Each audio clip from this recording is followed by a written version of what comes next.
अस्सलामु अलैकुम वरहमतुल्लाह। उम्मीद के मिजाज गिरामी बखैर होगा। लीजिए कहानी मसीहा की 31वीं किस्त हाजिर खिदमत है, तवज्जो फरमाएं। उस दिन महताब व कुमोदनी शाम ढले तकरीबन 8 बजे यशोदा भवन पहुँचे। उसने रास्ते में ताजपुर बाजार से बकरे का 2 सेर गोश्त ले लिया था, जो रामा देवी को थमाया और वो खाना बनाने की तैयारी शुरू कर दी। दोनों पति पत्नी यानी रामा देवी और रामलाल मालिक मालकन के बाआफियत वापस आ जाने से बेहद खुश थे, मगर किसी हद तक फिक्रमंद भी थे। ताहम उन दोनों को अपने चंदा मालिक पर इतना भरोसा था कि वो उसे अपनी मालकन का निगहबान व मुहाफिज तस्लीम कर रहे थे। लिहाजा उन दोनों ने ये सोचकर उस वक्त मुंदिरका सिंह का जिक्र नहीं किया, क्योंकि सफ़र के थके होने के कयास में मज़ीद उन्हें परेशानी में देखना उन दोनों को कतई गवारा नहीं था। लिहाजा सोचा कि कल इत्मीनान से चंदा मालिक की मौजूदगी में मुंदिरका सिंह के चैलेंज का जिक्र करेंगे। उधर महताब खान यकायक फ़ोन की जानिब बढ़ा और जो ही रिसीवर उठाया, कुमोदनी ने रोकते हुए पूछा, मामी जी को फ़ोन करेंगे क्या? हाँ डार्लिंग, सोच रहा हूँ कि उन्हें अपनी आमद की खबर दे दूँ। कुमुदनी ने उसके हाथ से रिसीवर लेकर क्रेडिल पर रखते हुए प्यार और मासूमियत से बोली, आज मेरे साथ यहाँ नहीं रहेंगे? हाँ हाँ, क्यों नहीं रहूँगा? महताब का इकरार सुनकर वो बोली, तो फिर हो सकता है हम लोगों के आने की खबर सुनकर मामी जी हमें फ़ौरन बुलाने लगेंगी। मैं जब तक घर से बाहर रही हूँ, गया में तारा माँ के साथ और रांची में दोनों बहनों के साथ सोना पड़ा है। आपसे अलग रहकर कभी ठीक से न सो पाई और न आराम व सुकून ही मिला। महताब खान शोखी से मुस्कुराया, अच्छा तो ये बात है, लेकिन मैं तो खूब सोता रहा हूँ। कुमोदनी मुंह फुलाकर बोली, आप क्यों नहीं सोते? मेरे फिक्र व ख्याल से दूर जो थे। महताब खान उसके शिकायती लहजे को सुनकर हंस पड़ा। अरे जान, तुम क्या जानो कि मैं अपने फ़र्श पर खामोश पड़ा घंटों क्या पहरों तुम्हारा इंतज़ार करता रहता था और आधी रात बीत जाने पर तुम आती भी थी तो गया में राबिया मैडम और रांची में तुम्हारी बहनें तुम्हारे साथ होती। क्या तुमने कभी महसूस किया कि नींद से मेरी पलकें भारी हैं? और तुम थी कि अपनी जानिब मुझे देखते हुए पाकर अब सो जाइए जैसे अल्फाज के साथ गुड नाइट कहकर जाने लगती, तो मुझे महसूस होता कि मेरा दिल तुम लोगों के कदमों तले कुचल रहा है। उफ़ उफ़ कहने के सिवा वो कुछ न बोल सकी और उसे अपनी बाहों में कसते हुए अपने गुलाबी रुखसार महताब के जलते सुलगते होंठों पर रख दिया। लम्हों वो उसके सीने से लगी उसी तरह खड़ी रही और आंखें बंद करके अपने तड़पते जज्बात में एक ख़ास तिश्ना आमेज़ लज्जत महसूस करती रही थी।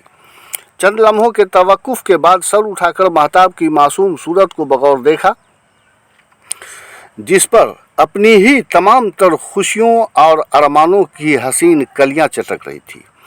चुनांचे कुमोदनी ने फ़ौरन अपना कोट उतारकर खूंटी से लटका दिया और कदमों में बैठकर उसके जूते मोजे उतारने लगी थी। बहरसूरत महताब खान सुबह थोड़ी ताख़ीर से उठा, ज़रूरियात से फारिग होकर गुस्ल किया। तब तक कुमोदनी खुद भी नहा धोकर फ्रेश हो चुकी थी और नाश्ते के लिए रमा देवी के साथ मिलकर 2-3 तरह की बेहतरीन सब्जियां, सादी कचौरियां और भुना हुआ गोश्त फ्राई करके अपने कमरे में आई, जहां महताब खान कपड़े तब्दील कर रहा था। कुमोदनी बोली, साजन, सेहन में अच्छी खासी धूप आ चुकी है, वहीं टेबल कुर्सियां लगाकर नाश्ता परोस दूं? महताब चौंका, हाँ खाता हूँ ना, पहले रामू काका को नाश्ता भिजवाइए। कुमोदनी रुख बदलकर धीरे से हंस पड़ी तो वो बोला, क्यों, क्या बात हुई कि आप हंस पड़ी? कुमोदनी मुड़कर उसकी कमर के गिर्द अपनी बाहें लपेटते हुए प्यार से बोली, आज तक मैं समझ नहीं पाई कि आप खुद से ज़्यादा अपने घर के नौकर चाकरों की ज़रूरियात को तरजीह क्यों देते हैं। महताब बालों में कंघी करते हुए प्यार से बोला, उन पर तवज्जो देने का सबब यह है कि उनका आसरा हमसे है। मेरा सोच है कि पहले उन्हें आसूदगी मिलनी चाहिए कुमोद, जो हमारे अहकाम की तामील के लिए हम तनगोश तैयार खड़े रहते हैं। मुलाजमीन की आसूदगी कम से कम मेरे सुकून का सबब है जाने मन। कुमोदनी ने मुस्कुराकर वहीं से हाँक लगाई, रमा काकी, पहले रामू काका को नाश्ता दे आइए, मालिक का हुक्म है। रमा देवी बड़बड़ाई, बाप रे बाप, ई बुढ़वा तो अर्श मुअल्ला के तारा जैसन बनल है रे बाप। उसके नुमाया अल्फाज सुनकर महताब और कुमोदनी दोनों हंस पड़े। महताब ने कहा, काकी को अर्श मुअल्ला के तारा का मानी मतलब कैसे समझ में आ गया? तो कुमोदनी ने जवाबन कहा, उस दिन ये शब्द आपने मेरे प्रति इस्तेमाल किया था।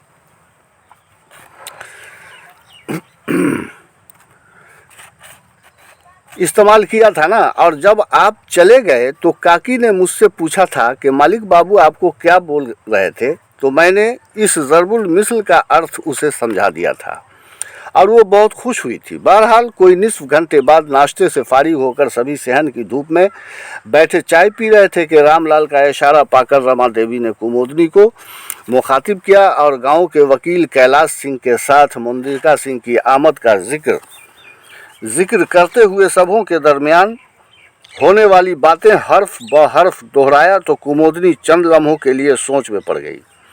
मगर महताब खान का चेहरा बिल्कुल मुतमईन दिखाई पड़ा, क्योंकि मुंदिका सिंह की बातों को उसने संजीदगी से नहीं लिया था। लिहाजा उसने टेबल पर झुकते हुए कुमोदनी का मरमरी मुलायम हाथ अपने हाथ में लेकर कहा, मुझे गुमान होता है कि आप कुछ ज़्यादा ही फिक्रमंद हो गई रानी। कुमोदनी चौंकते हुए संजीदगी से बोली, मैं अपने अगले इक़दाम पर गौर कर रही थी साजन। वैसे तो आपके जीते जी कोई मेरा कुछ नहीं बिगाड़ पाएगा, बावजूद इसके चाचा मुंदिका सिंह की बेहुदा दबंगई का जवाब मैं अपने मेरिट से कानूनी मंसूबे के मुताबिक देना चाहती हूँ। मैं बखूबी जानती हूँ कि उन्हें अपने कुल ख़ानदान की मर्यादा की फ़िक्र कम और मेरी जायदाद की चिंता ज़्यादा खाए जा रही है, जिसकी प्राप्ति के लिए वो मुझे हलाक कर देने पर भी आमादा है। दरमियान में रमा देवी और रामलाल एक साथ बोले, ये बिल्कुल सही बात है मालकन, ऐसा वो कहकर भी गए हैं। तो फिर मेरा अगला मंसूबा भी सुन लीजिए साजन। इस वक्त मेरे सामने अयूब अंकल की बेचारगी से भरी हुई सूरत निगाहों में घूमने लगी है। कुछ ऐसे छोटे छोटे बालक बालिकाएं सड़क पर बेआब व दाना भटकते दिखाई पड़ रहे हैं जिन्हें किसी ठोस सहारे की ज़रूरत है। अतः मैं बाल बिरधा आश्रम कायम करूंगी और जब तक इसके लिए दूसरी इमारत तामीर नहीं हो जाती, अपनी इसी बड़ी हवेली जिसमें दर्जनों कमरे बंद पड़े हैं, उनमें जहां तक मुमकिन हो सकेगा बच्चों और बूढ़ों को पनाह दूंगी। यह आश्रम हर जाति और हर समुदाय के बेबस लोगों की पनाहगाह होगी और उनके मुकम्मल अखराजात आश्रम के ज़िम्मे होगा। रामू काका के मकान के 3 जानिब 2 बीघा ज़मीन है। सिर्फ 1.5 कट्ठा में इनका मकान है, जिसे पापा ने 1960 ईस्वी में इनके नाम सर्वे करवा कर खतियान इन्हें दे रखा है। बाकी 38.5 कट्ठा ज़मीन हमारे जोत में है। उस ज़मीन को मैं अपने हिस्से में लेकर इनके नाम रजिस्ट्री करूंगी, जो बाज़ाब्ता केबाला की शक्ल में होगी। इनके 3 बेटे बहुए और पोते पोतियों से घर भरा है, मगर वो लोग कितनी मुश्किल में जी रहे हैं मैं बखूबी जानती हूँ। कुमोदनी का जहन तेज़ी से काम कर रहा था। उसी आसना महताब खान 1 मिनट कहकर कुर्सी से उठना ही चाहता था कि कुमोदनी ने पूछा, क्या हुआ चंदा मालिक को? कुछ नहीं, बस सिगरेट लेकर आता हूँ। कुमोदनी ने फुर्ती से उसकी कलाई थाम ली। आप बैठिए, मुझे बोलते ना। तभी रमा देवी फ़ौरन उठी तो कुमोदनी ने कहा, टेबल पर सिगरेट माचिस रखा है काकी, अभी लाई मालकन। दरअसल वो पति पत्नी अपनी मालकन की बातें पूरे ध्यान और ज्ञान से सुन रही थी। दूसरे ही लम्हे महताब खान ने सिगरेट जलाकर तवील कश लिया और धुएं का मरगोला छत की जानिब उछाला तो नाचते हुए मरगोले को देखकर कुमोदनी मुस्कुराई और महताब ने कहा, जान आप अपनी बातें जारी रखें। वैसे आपका अब तक का मंसूबा बंदी मुझे बेहद पसंद आया। तब कुमोदनी ने मजीद कहा, वैसे तो आप पर हाथ डालने की जरूरत अच्छों में नहीं है, फिर भी मैं अपनी, आपकी और अपने दोनों मुलाजिम और मुलाजमा की रक्षा हेतु मुजफ्फरपुर के एसपी कोर्ट से लेकर शिवनगर के स्थानीय पुलिस स्टेशन में आवेदन पत्र दाखिल करूंगी। इस जगह महताब ने उसे फ़ौरन टोका, नहीं डार्लिंग, इसकी ज़रूरत नहीं है। आपके इस अमल से लोग हमें दहशत ज़दा समझ लेंगे और डर, भय या खौफ मेरे सामने कोई मानी नहीं रखते। महताब खान, जब आपके साथ है तो ऐसा कुछ सोचना आपको शोभा नहीं देता। आप अपने मंसूबे को बेखौफ होकर अमली जामा पहना सकती हैं। ये सुनकर रामलाल व रमा देवी का कलेजा फूल उठा और दोनों एक दूसरे को देखकर मुस्कुराने लगे। कुमुदनी ने मजीद कहा, कोर्ट में ज़मीन के बंटवारे का पिटीशन दायर करूंगी। आर्डर होने पर स्थानीय पुलिस की ज़ेर निगरानी सरकारी अमीन मुकर्रर करके अपने हिस्से में आने वाली तमाम एराजी, जो सैकड़ों एकड़ में होगी, अपनी कायम करदा संस्था यानी बाल वृद्धा आश्रम के नाम वसीयत करूंगी। मुकम्मल ज़मीन किसानों को सालाना ठेके पर दूंगी और उससे होने वाली आमदनी अपने अखराजात के साथ आश्रम के मुलाजमीन व आश्रम में रहने वाले तमाम बेबस बच्चों और बुजुर्गों पर खर्च की जाएगी। महताब ने सिगरेट का आखिरी कस लिया और मुस्कुराकर कहा, बहुत खूब, काफ़ी बेहतर सोच है आपके, लेकिन साजन, अपनी संस्था को रजिस्टर्ड भी तो कराना पड़ेगी ना, जिसका मुझे फ़िलहाल कोई इल्म नहीं है। महताब जवाबन बोला, फ़िक्र मत कीजिए, इसके तौर तरीके क्या होंगे मैं आज ही शाम अधिवक्ता जितेंद्र अंकल से मिलकर आपके सामने आईने की तरह साफ करा दूंगा। अभी फ़िलहाल घर चलें। लक्ष्मी के सामानों का पैकिंग रामू काका से कार की डिक्की में रखवा दीजिए। मुझे सूरज से भी मिलने जाना है। मुमकिन है वो इस वक्त अपने ऑफिस पर ही होगा। आप शहनाज मंजिल में आराम करेंगी। मैं समूह से मिलते मिलाते वापस आकर साथ में लंच करेंगे। फिर 4 बजे के बाद वकील साहब के घर चलेंगे। लेकिन एक बात जो नहायत ज़रूरी है साजन, वो ये है कि मैं अपनी प्लानिंग की तकमील के लिए पुलिस हो या वकील या फिर कोई सरकारी महकमा, जहाँ भी ज़रूरत पड़ेगी बातें मैं करूँगी, वरना कहीं लोगों को ये शक न होने लगे कि ये सब कुछ आप करवा रहे हैं। महताब ने कहा, गुड आइडिया, गुड सजेशन। तो फिर चलिए, आप तैयार हो जाइए। उसने नया सिगरेट सुलगाते हुए कहा था। चुनांचे महताब खान और कुमुदनी सुबह के 10 बजे शहनाज मंजिल पहुँचे तो दिलशाद बानो, समीतुन्निसा और गणेश मांझी बेहद खुश भी हुए और उन्हें मुकम्मल इत्मीनान भी हासिल हुआ।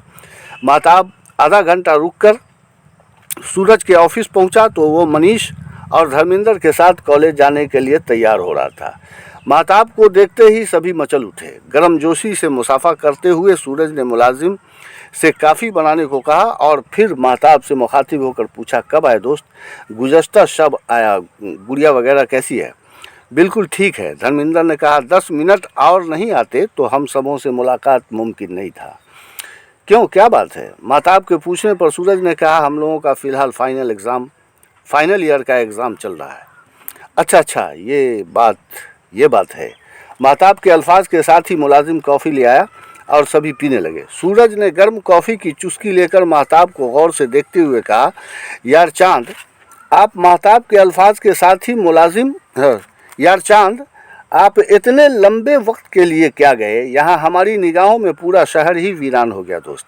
मनीष और धर्मेंद्र ने फौरन सूरज की तायीद की। काफ़ी ख़त्म करके मनीष ने कहा, चांद भाई फिर मिलते हैं। हाँ, जाइए ना, आप लोग बेहद नाजुक औकात से गुजर रहे हैं। इम्तहान चाहे जैसा भी हो आसान नहीं होता है। सूरज ने पूछा, इस वक्त आप कहाँ जाओगे? महताब बोला, आप अभी पहले गुड़िया से मिलने घर जा रहा हूँ। सूरज मुस्कुराया, बहुत खूब, मैंने भी आपको यही याद दिलाने के मकसद से पूछा था। महताब ने हैरत से मुस्कुरा कर कहा, मुझे गुड़िया यानी अपनी बहन से मिलने की बात आप याद दिलाएंगे? हैरत है मुझे। चुनांचे उसकी बात पर सभी हंसने लगे। सूरज ने कहा, सॉरी यार, हम तो पराया तुम्हारे जवाबात से लाजवाब होते रहे हैं। बहरहाल दिल तो नहीं चाहता कि तुम्हें छोड़कर जाऊं, लेकिन महताब ने मुस्कुरा कर कहा, अमा नहीं दोस्त, आप लोग जाएं, अल्लाह आप लोगों को कामयाब करे। चुनांचे सभी बारी बारी महताब खान से हाथ मिलाकर कॉलेज जाने के लिए निकल पड़े, क्योंकि दूसरी सीटिंग में ये लोग एग्ज़ाम हॉल में बैठने वाले थे। इधर महताब खान अपनी कार दौड़ाता हुआ पार्वती बिल्डिंग के कंपाउंड में जाकर रुका तो सबसे पहले मुलाजिम बहादुर चहक उठा। उसने चंदा मालिक को नमस्कार किया और सिर्फ नमस्कार ही नहीं किया, बल्कि ये भी कहा कि हुजूर, जिस दिन सफ़र पर रवाना हुए उस दिन से कल तक सिर्फ मेरे लिए ही नहीं, सूरज मालिक, गुड़िया मालकन और निर्मला भौजी के लिए जो रातें गुजरी वो अमावस की रात थी। महताब खान उसकी बातें सुनकर बिल्कुल संजीदा हो उठा। बोला, बहादुर जी, आप उम्र में मुझसे बड़े हैं, लेकिन आप नेपाल की तराई में आबाद हैं, लिहाजा आप लोगों को उस छोटे से मुल्क में कबाइल और अनपढ़ तस्लीम किया जाता है। मुमकिन है ये सही भी हो, लेकिन अक्ल व दानिश के मामले में आपकी जितनी तारीफ़ें की जाएं कम हैं। किस कदर भावुक कर देने वाले शब्दों का प्रयोग किया है आपने, बहुत बहुत शुक्रिया। अपने अल्फाज के साथ ही महताब खान झुककर उसके गाल का बोसा ले लिया और जब डिक्की से भारी थैला निकाला तो बहादुर ने ले लिया और चंदा मालिक से आगे ही शोर मचाता हुआ कि चंदा मालिक आ गए, चंदा मालिक आ गए, हवेली के अंदर दाखिल हो गया। निर्मला वो लक्ष्मी जो किचन में थी दौड़कर सहन में आई और महताब खान पर नज़र पड़ते ही लक्ष्मी उससे लिपट गई। निर्मला व बहादुर करीब खड़े मुस्कुराते रहे। निर्मला ने पूछा, जीवन में पहली बार बहुरानी के साथ सफ़र पर निकले थे, कैसी रही ये यात्रा?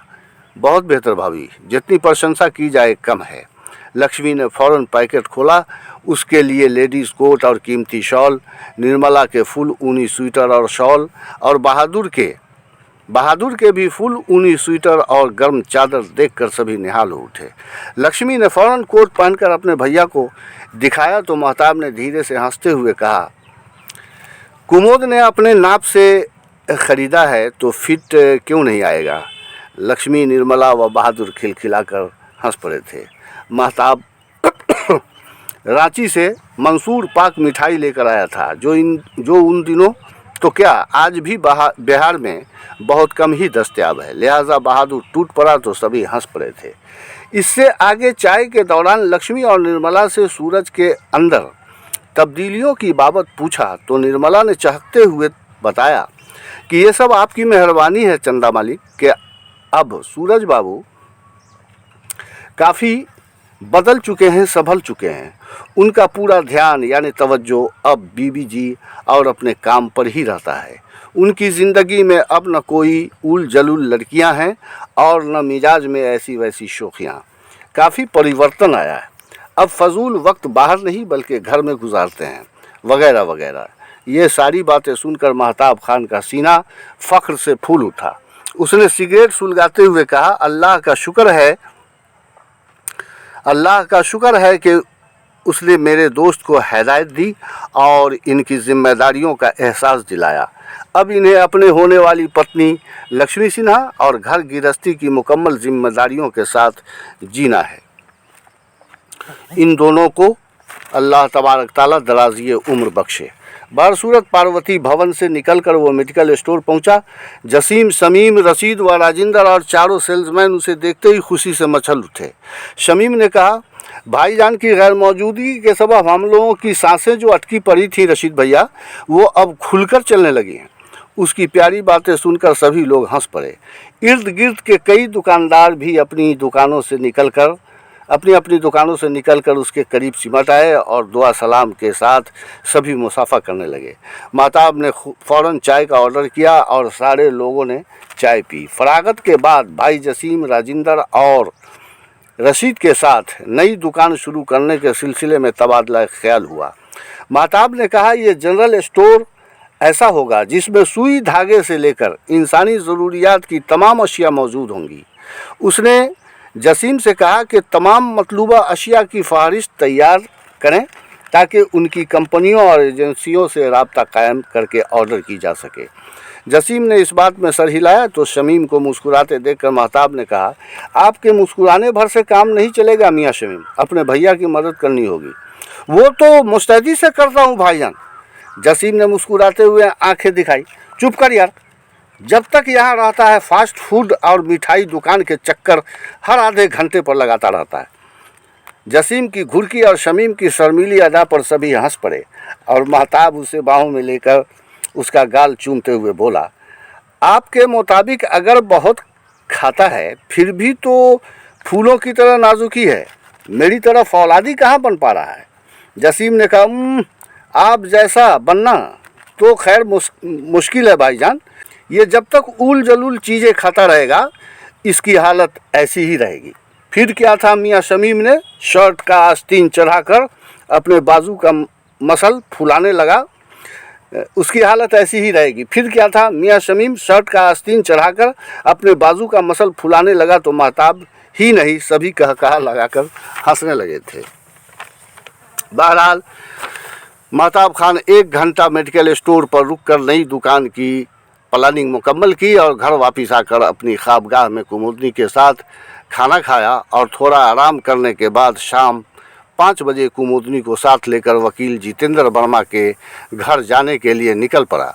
अपनी आदत व फितरत के मुताबिक शहर के दीपक स्वीट्स से उनके बच्चों के लिए 2 सेर मिठाइयाँ पैक कराई और उनकी इमारत पर पहुंच गया। महताब खान व कुमुदनी सिन्हा की अचानक आमद के सबब वकील साहब और उनकी बीवी बच्चियां खुशी के मारे चहक उठे। उसके साथ ही उन्हें हैरत भी हुई। लिहाजा वर्मा जी ने मुस्कुराते हुए कहा, ये बेपनाह हसीन चांद व चांदनी अचानक मेरे घर कैसे उतर आए। उनकी ये बातें सुनकर महताब, कुमुदनी व उनके बाल बच्चे सभी हंस पड़े। महताब ने हाथ में लिया हुआ पैकेट मैडम के हाथ में थमा दिया। फिर सबों ने उन्हें नहायत एहतराम व मोहब्बत से बैठाया। चंद लम्हे इधर उधर की खुशफहम बातें होती रहीं। फिर कुमुदनी ने वकील साहब का ध्यान अपनी जानिब मबजूल करके अपना मंसूबा बताया तो वर्मा जी वगैरह बेहद मुतासिर भी हुए और काफ़ी खुश भी। वर्मा जी ने पूछा, ये संस्था तो आप अपने नाम से ही कायम करेंगी ना बेटी। थोड़ा अलग सोफ़ा पर आराम से नीम दराज महताब खान फ़ौरन बोला, नहीं अंकल, मेरे ख्याल के मुताबिक मशवरा अर्थ है कि संस्था स्वर्गीय श्री चंद्रिका प्रसाद सिंह एवं स्वर्गीय श्रीमती यशोदा सिन्हा के नाम पर कायम होना चाहिए। संस्थापिका मिस कुमुदनी सिन्हा होंगी, चुनांचे माता पिता एवं पुत्री अमर हो जाएंगी। महताब खान की बातें मुकम्मल होते ही वर्मा फैमिली की मुस्कुराती हुई आंखें कुमुदनी के चेहरे पर मरकूज़ हो गईं तो वो अपना सर झुकाकर मुस्कुराने लगी। वर्मा जी की बड़ी बेटी ने फ़ौरन पूछा, दीदी आपको चंदा बाबू का मशवरा कैसा लगा। तो पहले उसकी माँ यानी मिसेस वर्मा ही बोल उठी, कैसी बात पूछ रही हो बेटी तुम। चांद बाबू की बातें और कुमुदनी बिटिया को पसंद ना आए, ऐसा कभी हो सकता है क्या। बिल्कुल नहीं आंटी साहब का मशवरा सर आँखों पर, कुमुदनी ने नर्म लहजे में कहा तो वकील साहब खुश होकर बोले, वाह फिर तो बहुत अच्छी बात है। वैसे भी मेरे चंदा बेटे की तकरीबन हर बातें लोहे की लकीर ही तो होती हैं। बहरहाल बेटी पहले आप आश्रम कायम करें, इमारत पर संस्था का बोर्ड लगवाएं, कुछ अनाथ बच्चे बच्चियां और वृद्ध स्त्री पुरुष आ जाएं तो पटना चलकर सचिवालय में इसके रजिस्ट्रेशन के लिए आवेदन की जाएगी। ऐसे में मुमकिन है कि इंक्वायरी भी हो, क्योंकि आश्रम को वक्तन फ़वक्तन ज़रूरत पड़ने पर सरकारी इमदाद भी मिल सकती है। दूसरी बात यह है कि क्षेत्र के बड़े बड़े लोग भी इसमें रुचि ले सकते हैं। चुनांचे काफ़ी उम्मीद है कि आपकी आवश्यकता के मुताबिक या फिर अपनी मर्ज़ी से वैसे भी लोग आपके आश्रम को दान भेंट करने के लिए आगे आएंगे। कुमुदनी ने तमाम बातें और मुकम्मल मराहिल को बखूबी सुन समझ लिया और इसे अमली जामा पहनाने में मसरूफ़ हो गई। रफ्ता रफ्ता मौसम सरमा रुखसत हो गया और शुरू होने वाले मौसम ने बहारों का लिबादा ओढ़ लिया। बहरसूरत इतने दिन कैसे निकल गए कुमुदनी व महताब खान को पता ही नहीं चला। कुमुदनी के इस इक़दाम का जिक्र शहर और कुर्ब व जवार की गांव बस्ती में जिसने भी सुना, चाहे वो ख़ास हो या आम, सबों ने उसके इस अमल को सराहा और उसकी तारीफ़ें की। अलग अलग एसपी साहब व कलेक्टर महोदय ने यशोदा भवन आकर महताब खान के सामने ही उसे बधाई दी। एसपी साहब ने तो हंसते हुए कहा, कुमुद बेटी, महताब खान उर्फ चांद बाबू जैसे मजबूत इरादों वाले नेक इंसान की कुर्बतों ने आपको बहुत कुछ सीखने समझने का मौका अता किया है। गरीबी अमीरी, ज़रूरियात व गैर ज़रूरियात ज़िंदगी के फ़िलॉसफ़ी के एहसासात से भर चुकी हैं बेटी आप। दुआएं हैं कि ऊपर वाला आपको सदा खुश रखे। बहरहाल यहाँ कहानी मसीहा की 31वीं किस्त मुकम्मल हुई, बाकी आइंदा इंशाअल्लाह। अस्सलामु अलैकुम।